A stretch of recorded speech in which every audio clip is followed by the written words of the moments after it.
అంతా నువ్వే చేసావు, నీ వల్లే టీం ఓడిపోయింది, నువ్వొక్కడివే నెమ్మదిగా ఆడతావు, మిగతా అందరూ సరిగ్గా ఆడకపోయినా తప్పు నీదే అని చెప్పే మాటలన్నీ వింటూ పడి సహించి భరించి జీవితంలో అందరికీ సమానమైన అవకాశాలు రావు అన్న నిజాన్ని ఒప్పేసుకుని దానికి తగ్గట్టుగా ఎప్పుడెప్పుడు ఏ అవకాశం వచ్చినా కూడా పూర్తిగా తన 100% ఇచ్చే ఒకే ఒక స్పోర్ట్స్ పర్సన్ ప్రస్తుతానికి ఇండియన్ టీంలో ఎవరన్నా ఉన్నారంటే ఇంకా చెప్తా, ఓపెన్ చేయమంటే ఓపెన్ చేస్తాడు,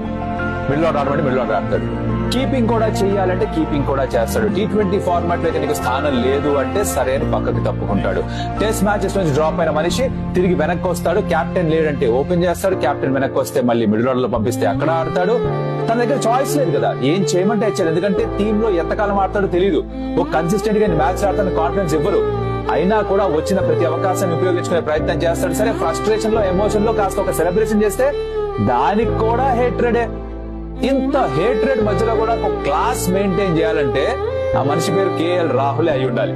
ఆ కేఎల్ రాహుల్ పుట్టినరోజు ఇవాళ నుంచి మిగతా కెరీర్ ఎంత మిగులున్నా సరే అద్భుతంగా తనకి మారాలని, అద్భుతమైన రిజల్ట్స్ తనకి రావాలని, బోల్డని మ్యాచ్ తను గెలిపించాలి తన టీం కని కోరుకుంటూ wishing KL Rahul a very happy birthday.